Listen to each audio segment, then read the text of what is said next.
City news ని మీకు సమర్పిస్తున్నవారు Lakshmi Nilayam gated community apartment Shyamalanagar extension 11th line Guntur. నమస్కారం. సిటీ న్యూస్ కి స్వాగతం. రాజధాని అమరావతికి చట్టబద్దత కల్పించాలని కేంద్రాన్ని కోరుతూ అసెంబ్లీలో తీర్మానాన్ని సీఎం చంద్రబాబు ప్రవేశపెట్టారు. రాష్ట్ర సమగ్ర అభివృద్ది కోసం అమరావతిని రాజధానిగా గుర్తిస్తూ స్పష్టమైన స్థిరమైన నిర్ణయంతో ముందుకు సాగడం అత్యవసరమని అభిప్రాయం వ్యక్తం చేశారు. రాజధానికి అవసరమైన అన్ని రక్షణాత్మక చర్యలు తీసుకోవాలని భావిస్తున్నట్లు తెలిపారు. రాష్ట్ర విభజన చట్టంలోని సెక్షన్ 5లోని 2వ నిబంధనకు సవరణ చేయాల్సిన అవసరం ఉందని చంద్రబాబు స్పష్టం చేశారు.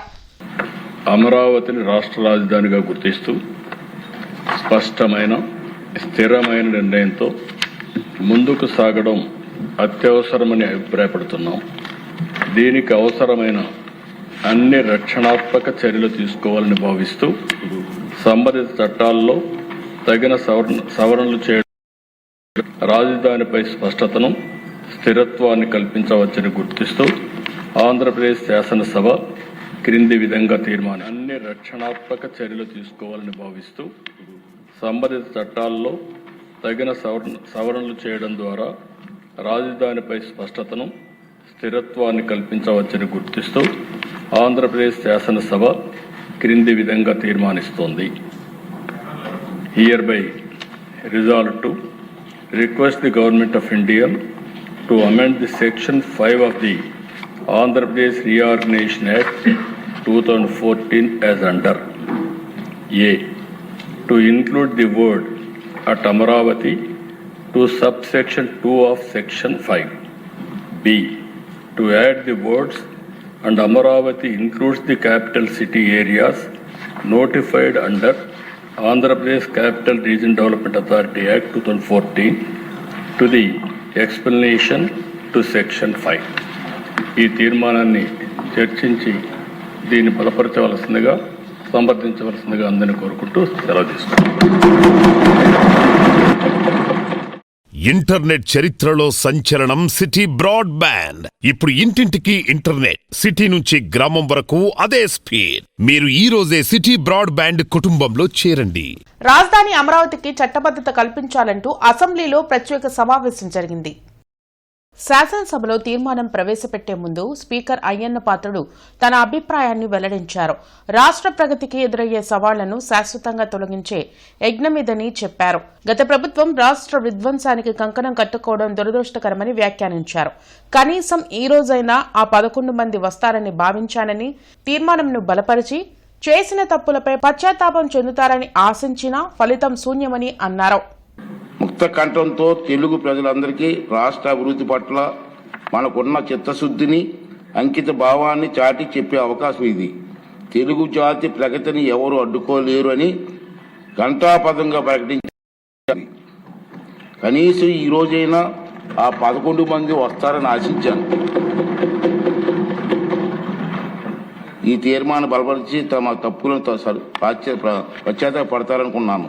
కానీ చేసిన తప్పులను సభాముఖంగా ఒప్పుకునే ధైర్యం కానీ నిజాయితీ కానీ వారికి లేవని నాకు అర్థమైపోయింది. రైతన్నల ఉసురు తగిలిన తర్వాత కూడా గుణపాఠం నేర్చుకునే ఉద్దేశం వారికి లేదనిపిస్తుంది. ఇది వారికి విజ్ఞతగా వదిలేద్దాం. సభ్యులంతా ఈనాటి సమావేశానికి ప్రాముఖ్యతను అర్థం చేసుకొని అర్థవంతంగా, నిర్మాణాత్మకంగా చర్చల్లో పాల్గొని ఈ అవకాశాన్ని సద్వినియోగం చేసుకుంటారని చెప్పి నేను ఆశిస్తున్నాను. మంత్రి పెమ్మసాని చంద్రశేఖర్ గురించి ఎవరైనా అవాకులు చవాకులు పేలితే తాట తీస్తామని టీడీపీ జిల్లా అధ్యక్షులు పిల్లి మాణిక్యారావు హెచ్చరించారు.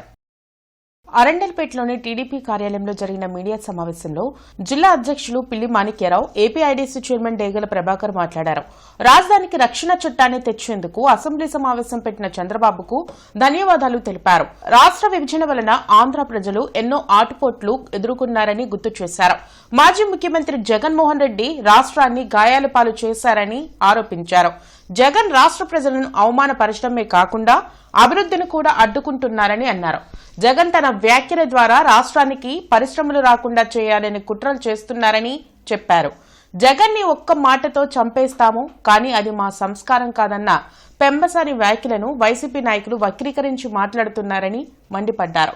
ఈ కార్యక్రమంలో చిట్టాబత్తిని చిట్టిబాబు తదితరులు పాల్గొన్నారు. మా పెమ్మసాని గారు, ఏమయ్యా వ్యక్తిగత హననం చేస్తూ ఉంటావు, నీలాగా కత్తులు పట్టుకొని నీలాగా కర్రలు పట్టుకొని నీలాగా గొడ్డలు పట్టుకొని మనుషుల్ని చంపాల్సినటువంటి అవసరం లేదు. నీ భాష వ్యక్తిగతంగా చంద్రబాబు నాయుడు గారి కుటుంబ సభ్యుల్ని ప్రతి క్షణం హననం అంటే చంపాలని ప్రయత్నం చేస్తూ ఉంది. నేను గనుక పౌరుషంగా ఒక పదం గనుక వాడితే నువ్వు మాటకేసేస్తావని చెప్పేసి పెమ్మసాని గారు మాట్లాడితే ఆయనకి కూడా కోపం వచ్చే విధంగా మీరు మాట్లాడినటువంటి మాటని పక్కకు వదిలేసి చంపేస్తానన్నాడు.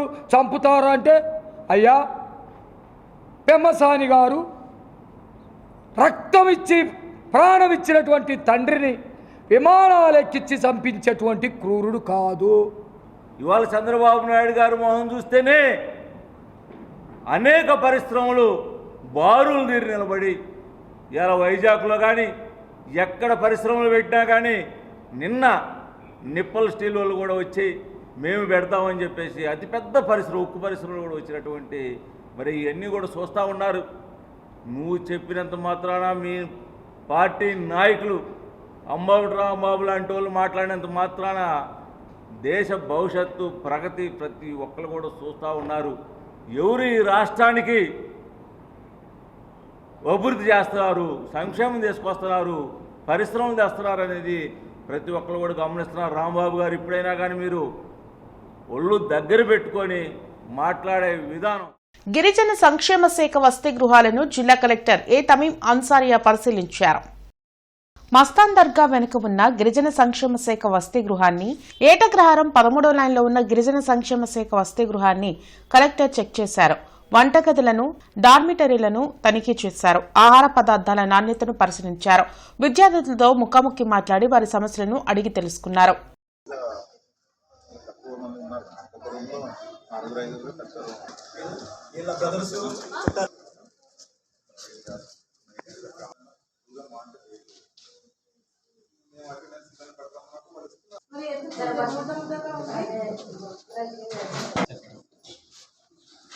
కోడిగుడ్డు 52 రూపాయలు వస్తుంది డైలీ మంత్లీ 1600 వస్తుంది.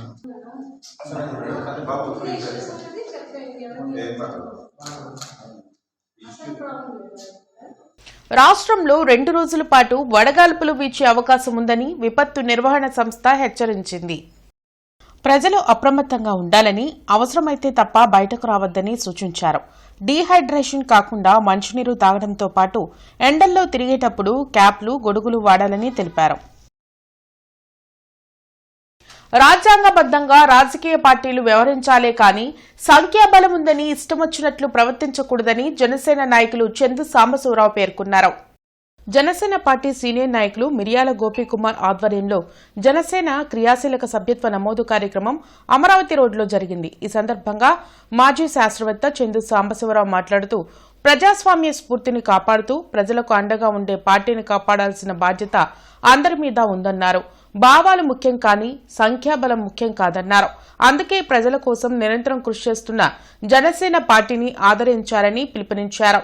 రాష్ట్రంలో జనసేన పార్టీ చేపట్టిన ఉద్యమీ కార్యక్రమంలో సుమారు 20 లక్షల మంది సభ్యత్వం స్వీకరించారని మిరియాల గోపీకుమార్ వెల్లడించారు. రానున్న కాలంలో పార్టీని మరింత బలోపేతం చేసేందుకు కృషి చేస్తామన్నారు. ఈ కార్యక్రమంలో జాస్తు వీరాంజనేయులు, బత్తుల నాగేశ్వరరావు, మిరియాల ప్రసాదరావు, టేగల వెంకటేశ్వరరావు, మండ్లమూడి గాంధీ, రాధానాయుడు తదితరులు పాల్గొన్నారు. Size does not matter. అనేక సందర్భాల్లో చూసాం, మనం గతంలో చూసాము, ఇప్పుడు చూస్తున్నాం, ఫ్యూచర్లో కూడా చూస్తాం. మీ భావాలు ఇంపార్టెంటే కానీ మీరు 10 మంది 100 మంది అనేది నిజంగా కౌంట్ కాదు.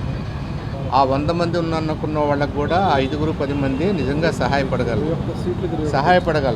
కాబట్టి పవన్ కళ్యాణ్ గారు ఒక క్యాటలిస్ట్, ఒక పెద్ద వ్యవస్థలో ఆయన క్యాటలిస్ట్. మీకు ఒక పాల కొండ ఉందనుకుంటే దాంట్లో ఆయన తోడు లాంటి వాడు. ఆయన తోడుగా ఉంటేనే పెరుగవుద్ది, మజ్జిగ అవుద్ది, వెన్న అవుద్ది, నెయ్యి అవుద్ది, అన్నీ అవుద్ది. అదే మనం కొంతమంది నాయకులను చూసాం, వాళ్ళ ఆలోచనలు ఉప్పు కల్లులాగా తయారైంది. కాబట్టి ఈ కుండలో ఉన్న పాలంతా కూడా చెడిపోయింది, ఎవరికీ ఉపయోగపడకుండా పోయింది. కాబట్టి అలాంటి నాయకత్వం మనకు అవసరం లేదు. నేను కెటలిస్ట్గా ఉంటాను, నేను ఈస్ట్గా ఉంటాను, నేను తోడుగా ఉంటాను, నేను ఈ పాలన కాపాడుతాను, ఇది మనందరిది అనే భావన. రాష్ట్రంలో చేపట్టినటువంటి ఈ ఉద్యమీ కార్యక్రమం ఒక ఉధృతంగా సుమారు ఒక 20 లక్షల పైచిలకు ఇప్పటికే ఈ సభ్యత్వ నమోదు చేయడం జరిగింది. మరి అందులో భాగంగా మన గుంటూరు నగరంలో కూడా చాలా విస్తృతంగా ఈ కార్యక్రమం నిర్వహించడం మన రాష్ట్ర సమన్వయకర్త అయినటువంటి మన చందు సాంబశివరావు గారి యొక్క అడుగు జాడల్లో మేము అందరం కూడా కృషి చేసి మరి ఉధృతంగా ఈ కార్యక్రమాన్ని మేము నగరంలో నిర్వహించుకోవడం జరిగింది. అందులో భాగంగా అమరావతి రోడ్లో ప్రత్యేకంగా మేము ఈ కార్యక్రమాన్ని గత 20 రోజుల నుంచి కూడా నిర్విరామంగా నిర్వహించుకోవడం జరిగింది. మరి మాకు సహకరించినటువంటి నా మిత్రులందరూ కూడా హృదయపూర్వక ధన్యవాదాలు తెలియజేసుకుంటున్నాం. జీజీహెచ్లో చికిత్స పొందుతూ పోలీసులు కన్నుగప్పి రిమాండ్ ఖైదీ పరారైన ఘటన గుంటూరులో జరిగింది. తెనాలి 1 టౌన్ పిఎస్ పరిధిలో అరెస్టు కాబడిన అజిత్ కుమార్ ను రేపల్లె సబ్ జైలుకి తరలించారు. అయితే అనారోగ్య కారణాల వలన పోలీస్ అజిత్ కుమార్ ను 3 రోజుల క్రితం జీజీహెచ్ కి తరలించి చికిత్స చేయిస్తున్నారు. ఆ క్రమంలోనే శనివారం జీజీహెచ్లో చికిత్స పొందుతూ నిందితుడు పోలీసులు కళ్లు కప్పి పరారైపోయాడు. సీసీ ఫుటేజ్ ను పరిశీలించిన పోలీసులు నిందితుని కోసం గాలింపు చర్యలు చేపట్టారు. అయితే గతంలో కూడా అజిత్ కుమార్ ఒంగోలులో పోలీసులు కళ్లు కప్పి పరారయ్యారు. అలాంటి నిందితుని విషయంలో పోలీసులు నిర్లక్ష్యం వహించడం స్థానికులను విస్మయపరిచింది. కూటమి ప్రభుత్వంలో ప్రజలు ఆనందమయమైన జీవితాన్ని, ఆరోగ్యకరమైన జీవనాన్ని గడుపుతున్నారని జిల్లా జనసేన అధికార ప్రతినిధి ఆలహరి అన్నారు. పీడకల లాంటి గత 5 ఏళ్లు వైసీపీ పాలన నుంచి విముక్తి పొంది చంద్రబాబు, పవన్ కళ్యాణ్ల సుపరిపాలనలో రాష్ట్రం ప్రశాంత నిలయంగా మారిందని ఆనందం వ్యక్తం చేశారు. కేంద్ర రాష్ట్ర ప్రభుత్వాలు ప్రతిష్టాత్మకంగా చేపట్టిన స్వచ్ఛాంధ్ర స్వర్ణాంధ్ర కార్యక్రమంలో భాగంగా 22వ డివిజన్ పరిధిలోని శ్రీనివాసరావు తోటలో జీరో పావర్టీ ఆంధ్రప్రదేశ్ కార్యక్రమాన్ని నిర్వహించారు. ముందుగా స్థానిక ప్రజలు, విద్యార్థులు, సచివాలయ సిబ్బందితో అవగాహన ర్యాలీ నిర్వహించారు. పరిసరాల పరిశుభ్రత మన బాధ్యత, మన లక్ష్యం, ఆరోగ్యాంధ్రప్రదేశ్ అంటూ నినాదాలు చేశారు.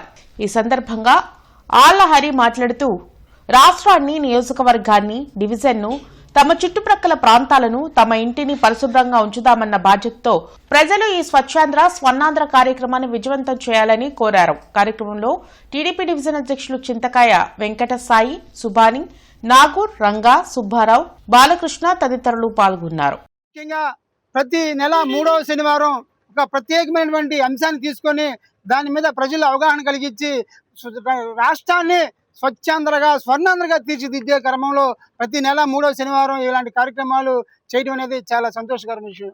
ఈ నెల 3వ వారం రంజాన్ వచ్చింది, ముస్లిం సోదరుల పండుగ.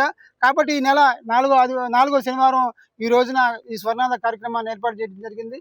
ఏదైనా సరే రాష్ట్ర ప్రభుత్వం కానీ కేంద్ర ప్రభుత్వం కానీ ఏదైనా ఒక నిర్ణయం తీసుకున్నప్పుడు, ఒక పని అప్పచెప్పినప్పుడు అది విజయవంతం అవ్వాలంటే, ఆ లక్ష్యం కనుక పూర్తి అవ్వాలంటే ప్రజల సహకారం అవసరం. ముఖ్యంగా ప్రజల భాగస్వామ్యం లేకుండా ఏ పని కూడా కాదు. కాబట్టి ప్రజలందరూ కూడా ఏదైతే మనకి స్వర్ణాంధ్ర స్వచ్ఛాంధ్ర కార్యక్రమాన్ని ఏర్పాటు చేసిందో దాని లక్ష్యంలో భాగంగా ప్రతి ఒక్కళ్ళు కూడా ఇంటి నుంచే మన శుభ్రత బాగుండాలి. ఇంటిలో చెత్తని చాలా జాగ్రత్తగా 4 విభాగాలుగా చేసుకొని ఇంటర్నెట్ చరిత్రలో సంచలనం సిటీ బ్రాడ్బ్యాండ్. ఇప్పుడు ఇంటింటికి ఇంటర్నెట్, సిటీ నుంచి గ్రామం వరకు అదే స్పీడ్. మీరు ఈ రోజే సిటీ బ్రాడ్బ్యాండ్ కుటుంబంలో చేరండి. కొత్తపేటలోని నారాయణ స్కూల్లోని విద్యార్థులకు గ్రాడ్యుయేషన్ డే ఘనంగా నిర్వహించారు. ఈ సందర్భంగా పాఠశాల నిర్వాహక బృందం సర్టిఫికెట్లు అందించి అభినందనలు తెలియజేశారు. అనంతరం ఏజీఎం విజయబాబు మాట్లాడుతూ భవిష్యత్కు కావాల్సిన క్రమశిక్షణను చిన్నప్పటి నుంచి అలవాటు చేయడం వలన ఉన్నత స్థాయిలో ఉంటారని అన్నారు. ఉన్నత విలువలతో విద్యను అభ్యసించడం వలన విద్యార్థుల బంగారు భవిష్యత్తుకు నారాయణ స్కూల్ ముందంజలో ఉంటుందన్నారు.